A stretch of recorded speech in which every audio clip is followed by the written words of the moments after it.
agrar. Saya akan perhatikan ke depan. Nanti kalau Bapak tanya, kalau tidak dapat Bapak suruh berdiri ya. Oke. Yaitu yang pertama ialah mengenai aspek gejala sosial. Nah, anak Bapak tahu nggak apa itu yang dikatakan dengan gejala? Ada yang tahu? Tingkah laku terus, masih ada yang lain?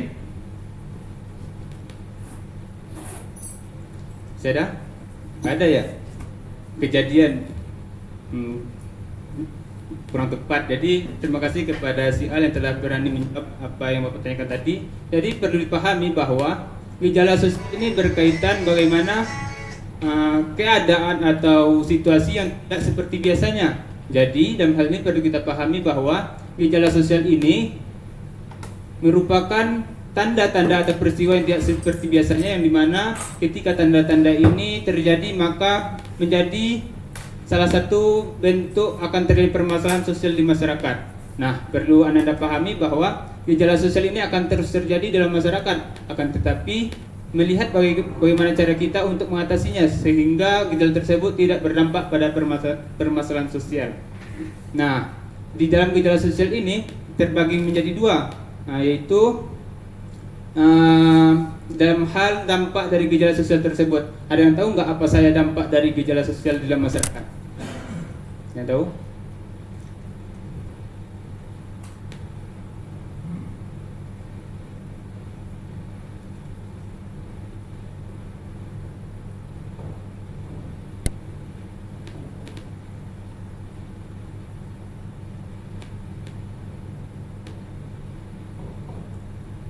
Ada itu nggak apa itu dikatakan dengan dampak positif?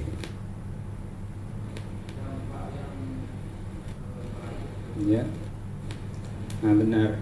Masih ada yang lain? Ya, menentukan benar, bagus. Anak Bapak yang telah berani menjawab. Jadi dampak positif ini merupakan bagaimana gejala sosial ini memberikan manfaat bagi masyarakat, yaitu salah satunya yang dapat kita pahami adalah seperti penggunaan gadget pada hari ini.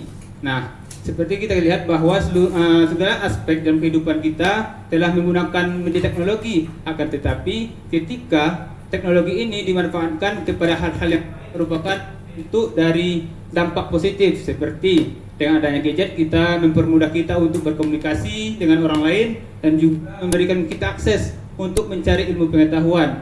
Nah, jadi inilah yang dikatakan dengan dampak positif. Yang kedua adalah dampak negatif. Ada yang tahu nggak apa yang katakan dengan dampak negatif?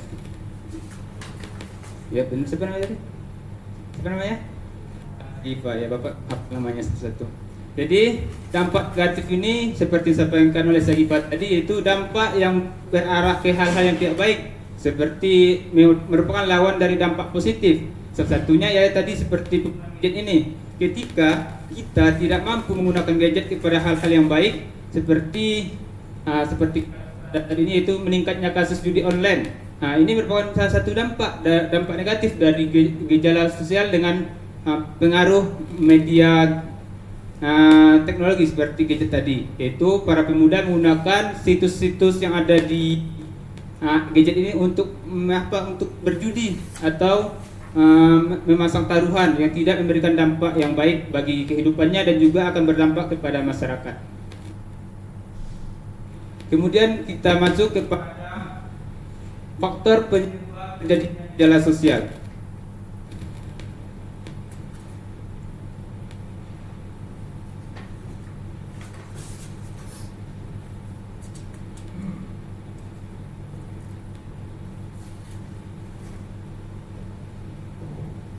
Ada yang tahu nggak apa saja faktor dari penyebab terjadi gejala sosial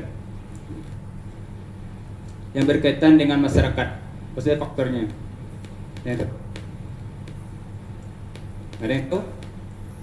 Oke, berjelaskan. Yang pertama ialah faktor dari kultural. Ada yang tahu nggak apa itu yang dikatakan yang kultural?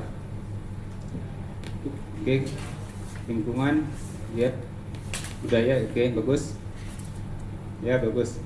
Tempat tinggal. Jadi faktor kultural ini berkaitan dengan adanya, seperti kita ketahui bahwa di dalam masyarakat itu terdapat nilai-nilai yang tertanam di dalam masyarakat. Ketika nilai ini diterapkan oleh masyarakat tersebut, dalam faktor kultural ini terjadi gejala sosial seperti kemiskinan, kerja bakti atau gotong royong, dan kemudian perilaku menyimpang. Yang pertama ialah kita ambil salah satu contoh, yaitu mengenai kemiskinan.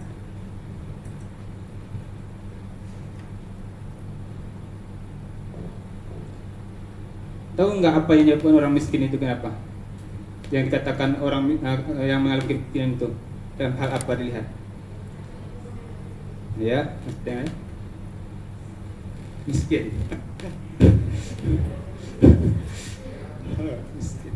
Jadi seperti sampaikan, saya tadi sampaikan faktor yang katakan miskin itu, orang yang tidak mampu memenuhi kebutuhan hidupnya. Nah, ketika masyarakat di suatu wilayah atau adanya salah satu individu tidak mampu untuk memenuhi kehidupannya, maka hal ini akan menjadi faktor penyebab terjadinya gejala sosial. Bapak beri contoh seperti agrar. Sebenarnya agrar ini dapat dikatakan orang yang kurang mampu dalam memenuhi kebutuhannya, sedangkan hal ini merupakan orang yang mampu, yaitu memiliki segala yang diinginkannya dalam bidang ekonomi. Nah, ketika agrar ini ingin mendapatkan karena kesulitan yang dialami, kemudian dia berpikiran, gimana ya caranya agar bisa memenuhi kehidupan saya. Kemudian dia melihat si A yang memiliki kelebihan dalam sektor ekonomi, dia pun berpikiran, apa saya mencuri aja ya ke rumah si A. Nah, tindakan agrar ini dapat dikatakan sebagai faktor kultural, yang dimana adanya dorongan dari agrar untuk melakukan tindakan pencurian ke rumah si A, yang kemudian ini menjadi salah satu masalah sosial, itu terjadinya kriminalitas. Nah, dapat dipahami? Oke. Kemudian kita masuk kepada faktor berikutnya, ialah faktor struktural. Ada yang paham nggak apa itu dikatakan dengan struktural? Ada yang bisa? Apa? Susunan. Ada lagi? Oke. Seperti sampaikan tadi, itu susunan. Jadi struktural ini merupakan hal yang berkaitan dengan pola-pola yang telah tersusun di dalam masyarakat. Pola-pola ini tidak berjalan dengan sesuai dengan ketentuannya, maka hal ini dapat menjadi gejala sosial. Contohnya ialah terjadinya interaksi sosial.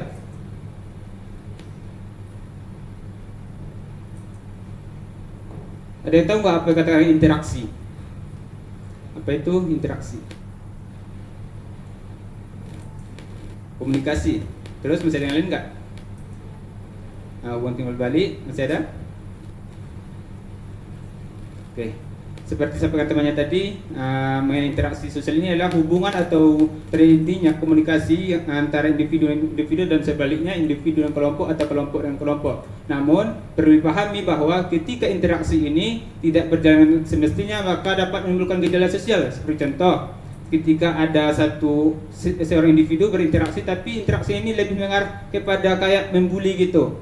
Nah, ini dapat menjadikan salah satu dari faktor struktural, itu terjadinya konflik atau ketidaksesuaian antara keduanya yang menjadikan suatu permasalahan di dalam masyarakat. Kemudian kita masuk kepada materi ragam gejala sosial atau jenis-jenis ragam gejala sosial atau jenis.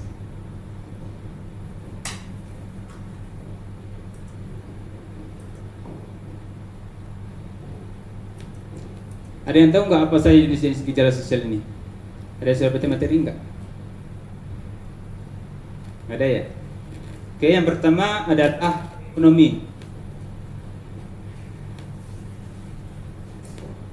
Nah, seperti disampaikan tadi bahwa ekonomi ini berkaitan dengan kebutuhan atau cara seseorang memenuhi kebutuhan hidupnya. Namun, apabila tidak mampu untuk memenuhi kebutuhan hidupnya, maka hal inilah yang menjadi gejala terjadinya masalah sosial dalam masyarakat. Yang seperti tadi Bapak contohkan, masih ingat kan? Apa yang Bapak contohkan tadi? Masih ingat? Masih ingat? Ya, tadi benar.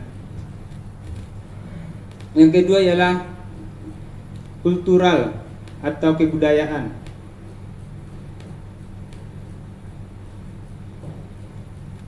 Nah, ketika di Indonesia kan dapat kita lihat bahwa terdapat keberagaman yang begitu banyak antara suku, agama dan etnis. Ketika di dalam ini tidak mampu untuk menjaga hubungan baik antara kebudayaan atau etnis antara satu dengan lain, maka inilah yang menjadi timbulnya permasalahan sosial seperti yang kita ketahui sebelumnya, seperti kasus antara orang Madura dan orang Kalimantan. Nah, ini merupakan bentuk dari gejala sosial di dalam bidang kebudayaan, sehingga timbul konflik dan kekerasan di dalam. Kemudian mengenai lingkungan alam.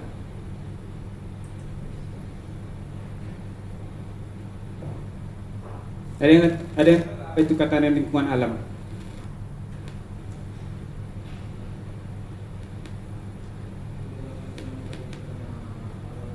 Nah, ya. Masih ada yang lain? Polusi, ya, itu termasuk kepada masalah yang terjadi di dalamnya. Nah, yang seperti yang sampaikan agar tadi itu berkaitan dengan tempat lingkungan hidup, di mana ketika ada tindakan dari masyarakat seperti contohnya membuang sampah sembarangan, ini menimbulkan permasalahan. Namun sebelum masalah itu timbul akan ada gejala-gejalanya seperti air tidak dapat mengalir dengan baik sehingga menjadikan penyebab terjadi banjir. Jika banjir ini terjadi maka akan berdampak kepada masyarakat luas seperti rusaknya segala akses atau fasilitas yang ada. Kemudian kita masuk kepada psikologis. Ada yang tahu nggak apa yang katakan dengan psikologis ini? Berkaitan dengan apa? Bisa menjawab? Mental, masih ada yang lain? Ya, kejiwaan. Nah, benar. Seperti temannya tadi, psikologis ini berkaitan dengan kejiwaan, yaitu ketika di dalam masyarakat itu ada terjadi seperti contohnya seperti. Nah, ini merupakan bentuk dari psikologis, itu ada yang gangguan pada kejiwaan seseorang, namun gangguan ini berdampak kepada masyarakat. Nah, ketika seorang yang mengajarkan ajaran sesat ini maka akan memberikan pengaruhnya kepada masyarakat lain, sehingga hal inilah yang melanggar nilai-nilai dan norma di dalam masyarakat yang berdampak pada permasalahan sosial. Nah, dari materi Bapak sampaikan tadi dapat dipahami enggak? Apa-apa saja tadi? Bisa pahami? Paham, Al? Paham? Baik, kita lanjut kepada materi berikutnya, yaitu mengenai peran sosiolog.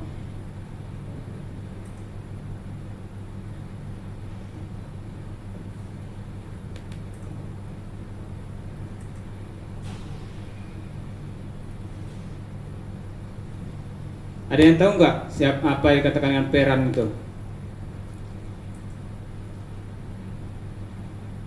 Yang tahu? Peran.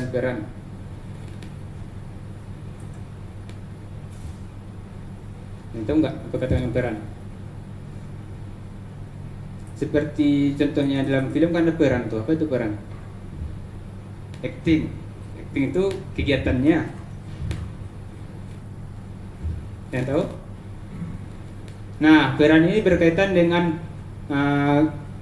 perilaku atau kewajiban yang diberikan kepada seseorang, yang dimana kewajiban ini diharapkan mampu untuk dilaksanakannya. Jadi dalam hal ini sosiolog ini berkaitan dengan tokoh atau orang yang melakukan kegiatannya di dalam bidang sosial di masyarakat. Nah, ada yang tahu nggak siapa nih Horton dan Han? Sosiolog. Kagak. Oke. Horton dan Hutt ini merupakan tokoh sosiolog yang berasal dari Amerika Serikat yang lahir pada tahun 1929. Nah, ia menjelaskan mengenai peran di dalam masyarakat, yaitu adanya suatu kewajiban atau yang diarahkan kepada seorang individu yang diharapkan ia mampu untuk menerapkan dan menjalankannya. Nah, di dalam sosiologi ini ada beberapa peran sosiolog. Yang pertama ialah riset, atau yang tahu apa itu riset atau penelitian. Terus masih ada apa yang dikatakan dengan riset? Kajian, ya benar. Nah, Bagus untuk teman-teman. Riset ini berkaitan dengan suatu proses yang dilakukan untuk mencari informasi, yaitu ketika seorang sosiolog melakukan kegiatan seperti penelitian yang dilakukan melalui observasi, wawancara, dan juga dengan hal lainnya, sehingga hal ini dikatakan sebagai peran sosiolog dalam bidang riset. Yang kedua ialah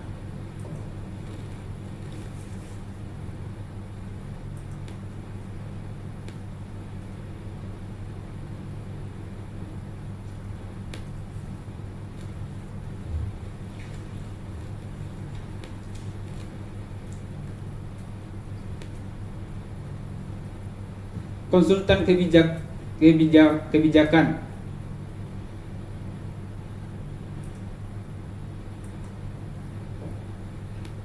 Tahu nggak peran dari sosiolog itu dalam konsultan kebijaksanaan?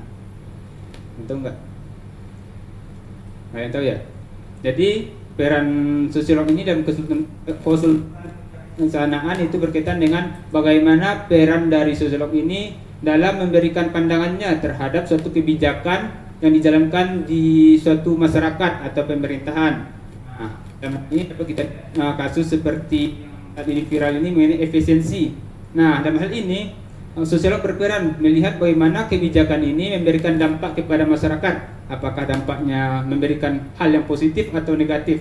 Nah, menurut anak-anak sekalian, apakah dampak dari efisiensi ini memberikan dampak positif atau negatif bagi kita masyarakat? Positif. Okay. Yang ketiga ialah sebagai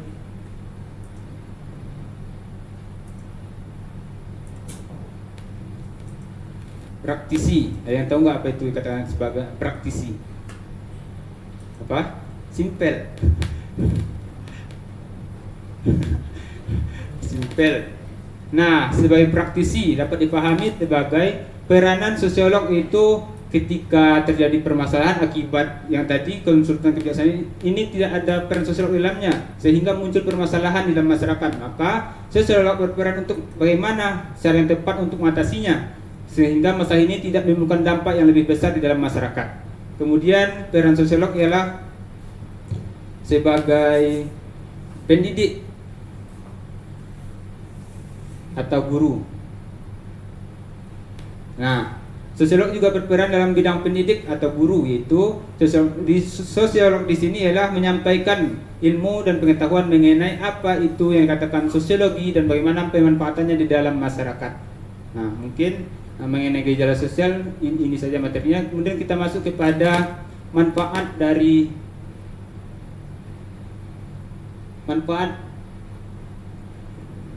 sosiologi dalam masyarakat.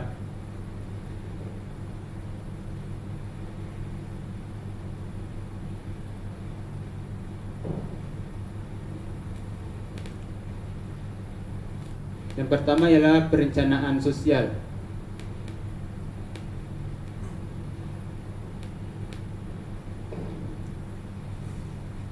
Ada yang tahu nggak apa dikatakan perencanaan? Saya jawab. HP-nya tolong simpan dulu. Fokus depan. Apa itu dikatakan dengan manfaat dari perencanaan? Rencana atau yang dilakukan.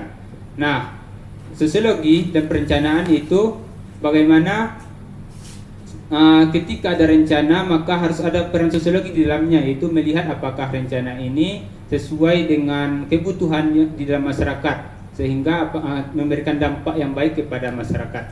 Yang kedua ialah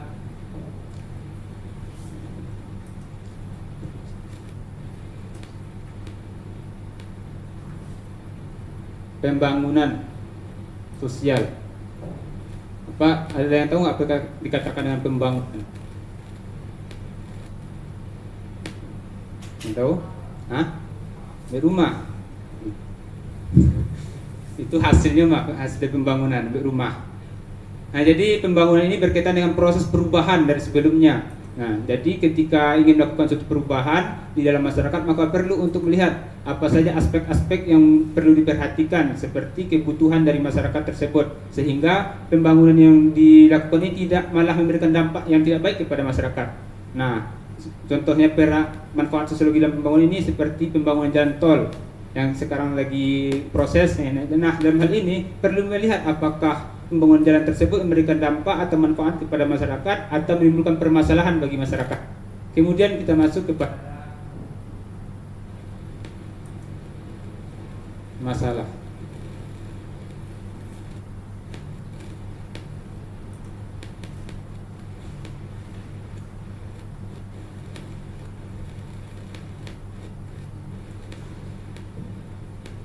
Ada yang paham apa katakan dengan manfaat sosiologi dalam pemecahan masalah?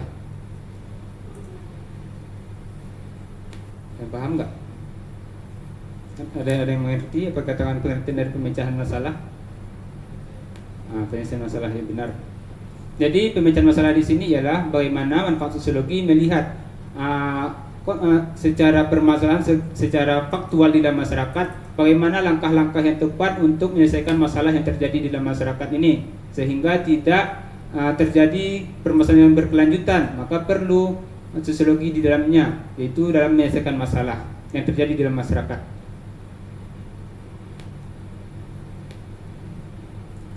Kemudian ialah penelitian.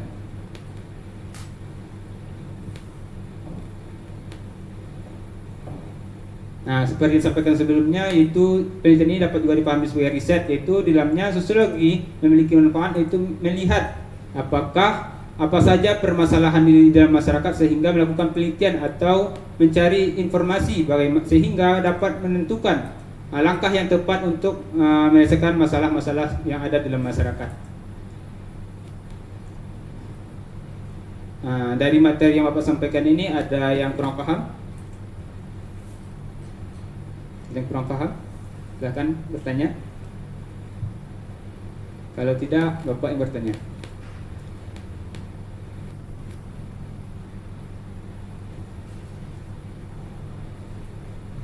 Selma, perhatikan ke depan. Nanti Bapak tanya. Ini siapa namanya? Entah. Coba tadi apa dari contoh kemiskinan yang Bapak sampaikan? Faktor, ya. Nah, ya. Tolong dengarkan temannya.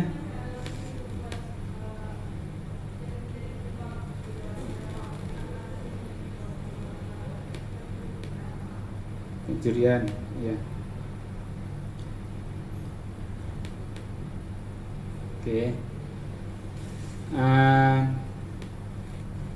Al, bisa berikan tadi nggak peran sosiolog dalam bidang kebijakan tadi? Dalam peran sosiolog dalam kebijakan.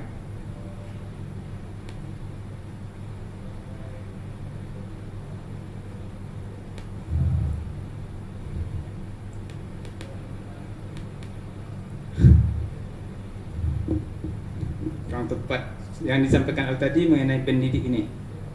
Yang ditanyakan mengenai kebijakan.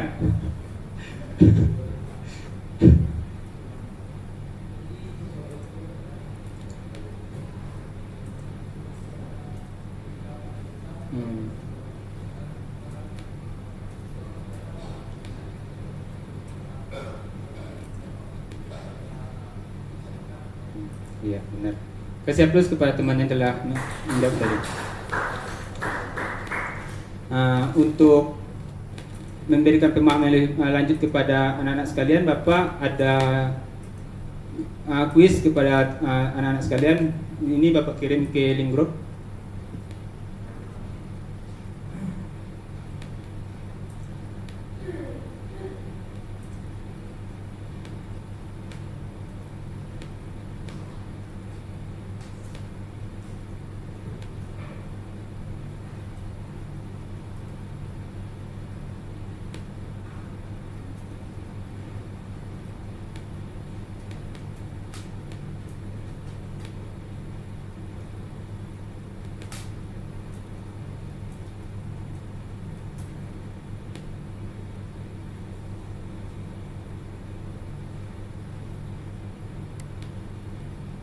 Ya, silakan diakses ke HP-nya.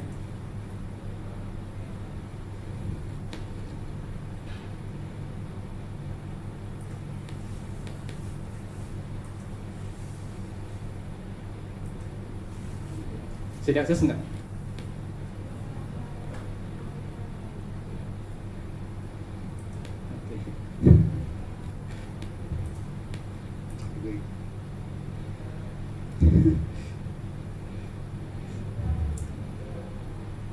Ya bisa diakses juga. Dia bikin quizzes pakai aplikasi tapi nggak bisa diakses tiba-tiba. Bentar. Udah anaknya. Udah. Ya.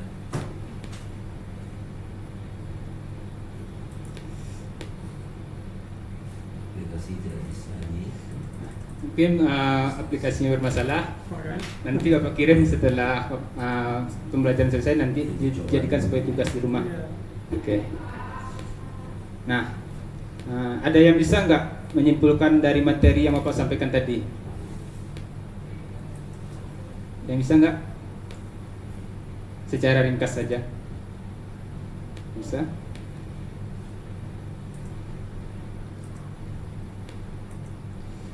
Ini siapanya? Namanya? Nama Bapak ini? Nada, silakan Nada. Coba simpulkan apa saja yang pahami.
Yang bagus. Kasih plus kepada teman.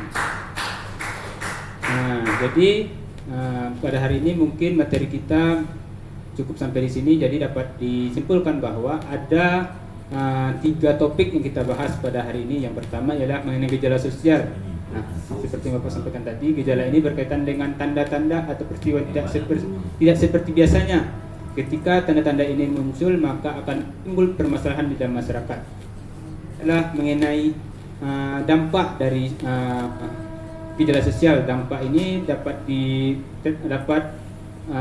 dibedakan menjadi 2, yaitu dampak positif dan negatif. Di mana dampak positif ini berkaitan dengan hal-hal yang baik dari terjadi gejala sosial, dan kemudian dampak negatif berkaitan dengan hal-hal yang tidak baik atau berdampak pada permasalahan di dalam masyarakat. Kemudian mengenai manfaat sosiologi. Nah, manfaat sosiologi dalam yang kemudian ialah mengenai peran sosiolog di dalam sosial. Yang pertama yang disampaikan tadi seperti disampaikan oleh temannya tadi Nada, kemudian juga mengenai manfaat sosiologi dalam masyarakat. Di dalam masyarakat ini terdapat beberapa manfaat dari sosiologi.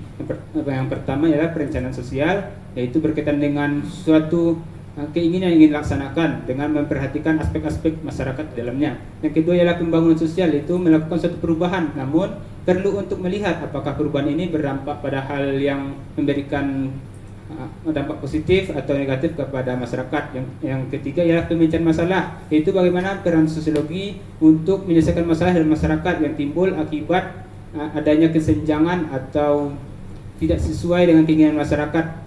Yang keempat adalah penelitian sosial, yaitu bagaimana sosiologi melihat permasalahan dan menentukan langkah yang tepat untuk mengatasi masalah tersebut. Jadi Bapak harap setelah pembelajaran ini selesai, Anda sekalian mengulang materi ini di rumah dan kemudian membaca materi untuk pertemuan kita minggu depan, sehingga pembelajaran lebih interaktif dan juga ada komunikasi yang lebih aktif dalam kelas ini. Mungkin sekian pembelajaran kita pada hari ini. Bapak mengucapkan terima kasih atas perhatian Anda sekalian. Bapak akhir dengan Assalamualaikum warahmatullahi wabarakatuh. Waalaikumsalam warahmatullahi wabarakatuh. Bisa sih. Bisa Pak? Pak, coba.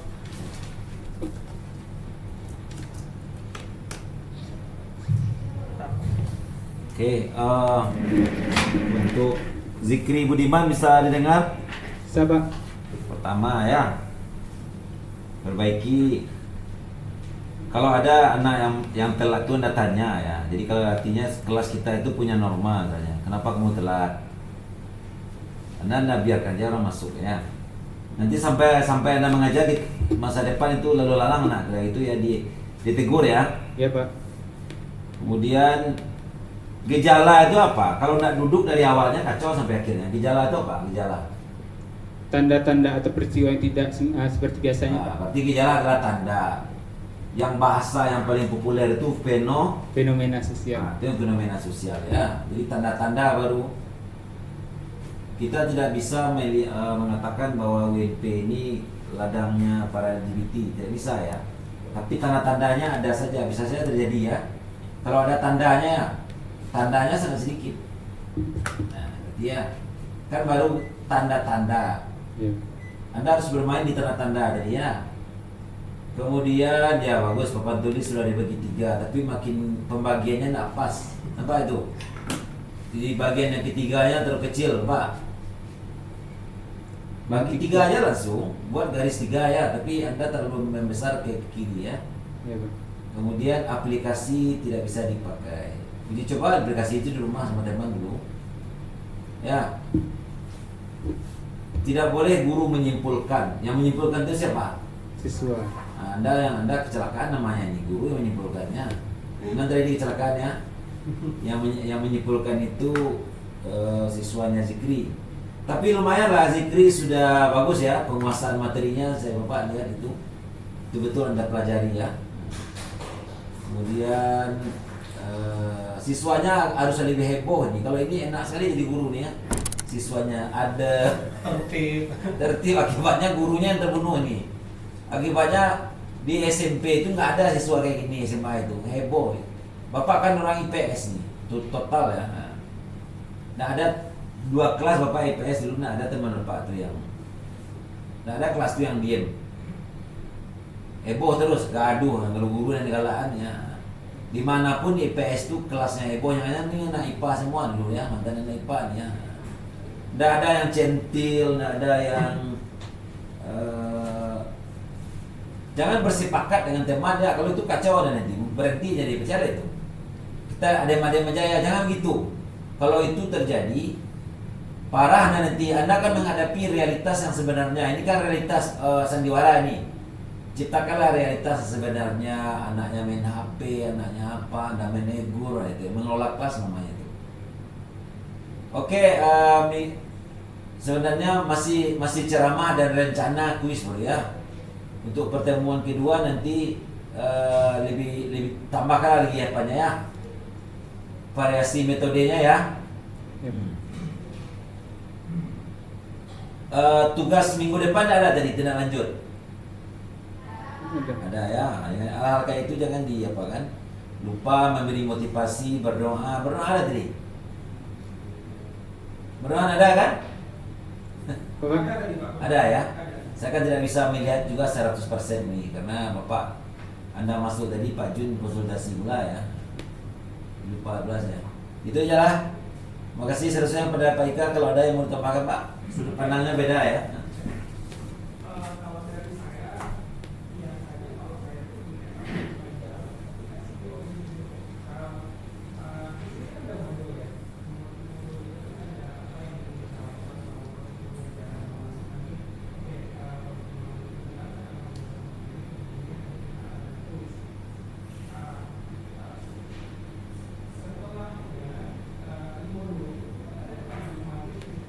Ada Pak.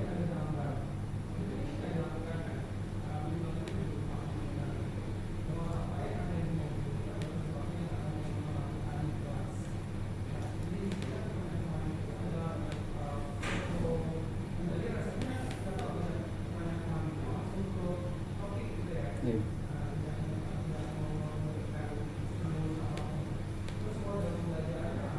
Ceramah.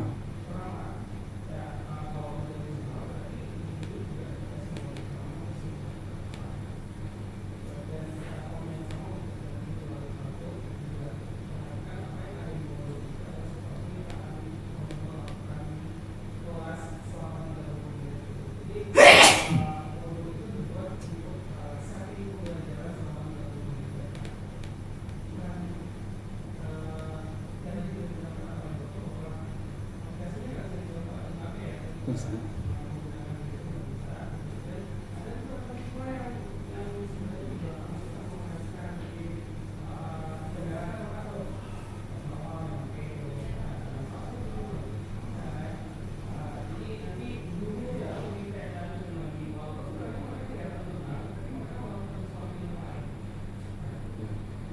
Ya Pak, siapa?